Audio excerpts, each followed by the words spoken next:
Thanks again, Katerina. I'm absolutely delighted to have the opportunity to speak with all of you today. I don't want to spend too much of my precious time rehashing the evidence that we're facing a climate emergency. I think that more and more people already accept that climate change and the pace at which global average temperature is increasing is a matter of fact and not one of opinion. But just to drive the point home one more time, I want to show you a very simple and I think powerful graphic based on the World Meteorological Organization's annual global temperature data set. So let's see. So you can see that each stripe in this picture represents 1 year, starting at the year 1850 and ending at 2018. Now, the cooler the tone, the cooler the year, and the warmer the tone, the warmer the year. So what you're seeing is a clear trend of increasing warmth with a series of record hot years since the year 2000. We also know that we need to rapidly transition away from our current level of greenhouse gas emissions.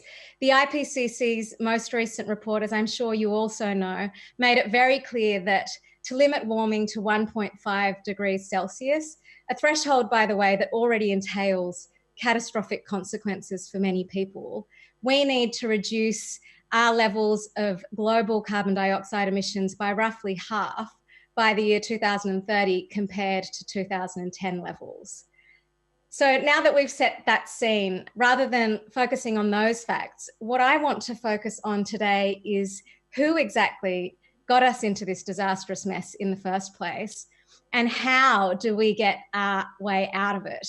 And not just to a place that looks like a slightly less precarious version of the world that we're living in today, but one that fully realizes a vision of global justice and solidarity and equality. So, how did we get here? Let's be clear that amid all of the important discussion of individual contributions to climate change, and I want to return to that discussion at a later point, there is no question that the causes of climate change are structural. Our reliance on fossil fuels is the result of economic and political structures that have been created and sustained primarily by two groups.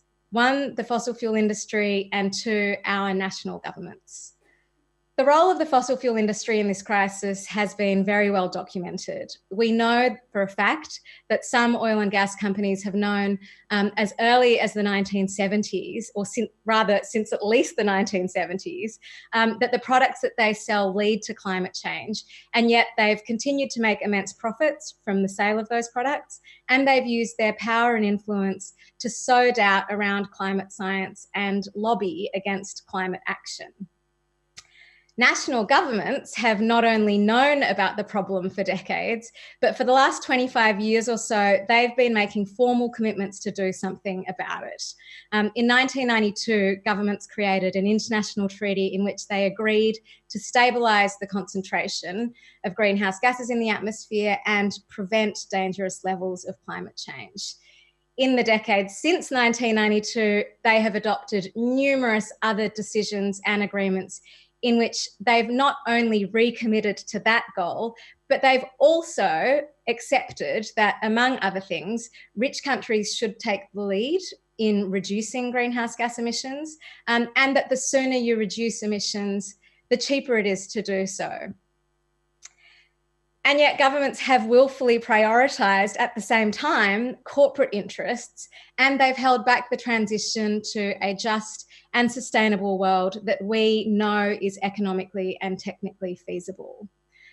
So how do we change the system? Well, as a climate change lawyer, I of course believe that the law is one of the powerful tools that we have to compel the action that we need. The clearest example of this is a lawsuit that my colleagues at the Agenda Foundation filed in 2013 against the Dutch government. As a result of that case, the government was ordered to significantly reduce the Netherlands' greenhouse gas emissions by 2020.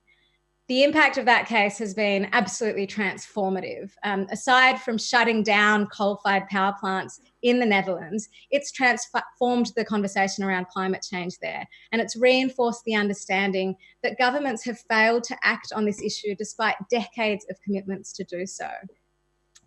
Cases with similar demands have now sprung up all over the world, including in the US, Belgium, Colombia, Ireland, France, and at the EU level. More importantly, though, we know that the power of these cases to create lasting change comes not just from the arguments that are made in court, but from the movements that they can create and support for justice and political and corporate accountability. And I think that that's where all of us and our power when we act collectively comes into this picture. We may be up against institutions with massive amounts of wealth and influence, but those institutions depend on our complacency and our perception that we're powerless. And as so many emerging movements have already shown, whether that's students walking out of school or people occupying streets or decades of resistance by oppressed communities all over the world, we have an extraordinary amount of power, actually, when we act together.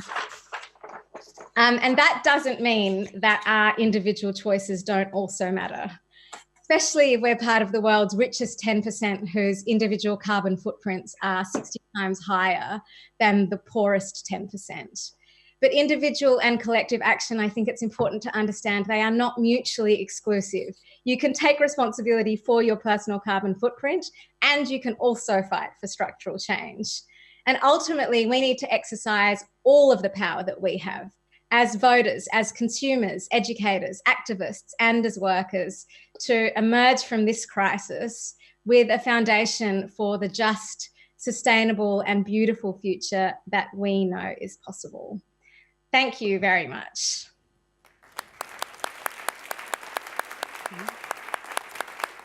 Thank you so much, Tessa Khan.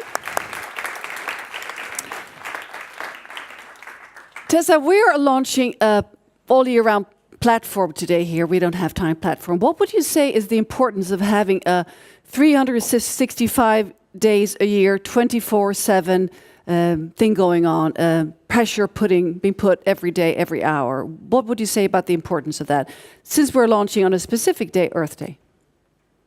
Yeah, well, look, I think that, we've gotten to the point, and we may not have been at this point when Earth Day was originally launched, but we've gotten to the point where we've recognized that a safe and stable climate system is necessary for us to enjoy our human rights and to really sustain our welfare in every aspect of our lives. So I think that now in any conversation about how to protect and advance those rights or how to create a more equal or more fair society, climate change and the natural systems that we depend on, they have to be a part of that conversation every single day of the year.